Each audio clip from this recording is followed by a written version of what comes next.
¿Vale la pena comprar el iPad de novena generación en el 2024? Si estás interesado en comprar esta tableta, pero todavía no te decides en si adquirirla o no, mira este video, en donde te comentaré brevemente de sus características y si valdría la pena que lo compres o no. Así que no te pierdas de esta información y sigue atendiendo al contenido. Bienvenido a Mobile World y comencemos.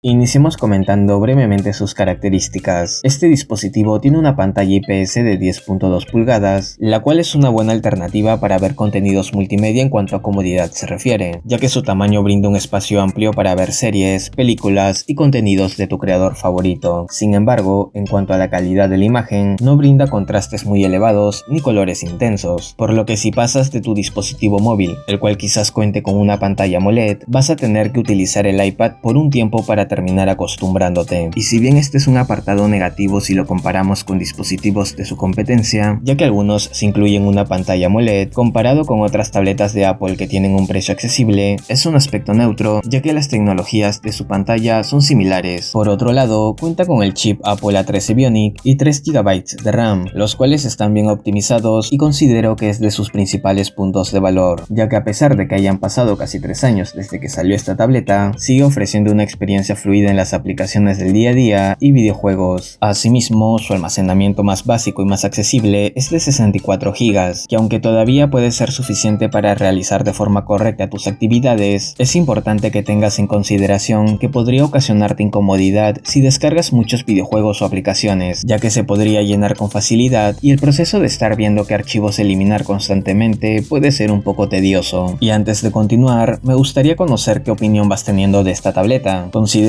que te sería útil o en todo caso, qué otros dispositivos recomendarías? No olvides dejar tu opinión en los comentarios, que estaré atento a ellas. Ahora sí, continuemos. Entonces, ¿valdría la pena comprar el iPad de novena generación en el 2024? Desde mi punto de vista depende, más que nada por el tema del precio. Anteriormente en mi país, este dispositivo costaba $329 y a ese monto me parecía un dispositivo muy adecuado para iniciarse en el ecosistema de Apple, ya que recuerda que además de comprar la tableta, para tener una experiencia más completa, es muy interesante adquirir el Apple Pencil y el Smart Keyboard. Sin embargo, actualmente lo encuentro en $430 y es un precio que no me convence mucho, teniendo en cuenta que hay que realizar otro desembolso para comprar sus accesorios y así tener una mejor experiencia. Pero fuera de eso, si hay alguna promoción o en tu país lo encuentras a un buen monto, sigo considerando que por lo menos para este 2024 todavía es una muy buena opción, no solo para iniciarte en el ecosistema de Apple, sino que también para realizar tus actividades diarias, ya que gracias a su fluidez y tamaño de la pantalla, ya sea para leer, tomar notas o incluso jugar, tendrás una muy buena experiencia. Asimismo, si quieres conocer algún dispositivo móvil de Apple que podrías adquirir para complementar tu ecosistema en caso compres este iPad, te dejo estos dos videos en donde te menciono algunos de los mejores celulares de la marca Apple. Así que para conocer más sobre ellos, da clic y mira los videos. Nos estamos viendo en alguno de ellos.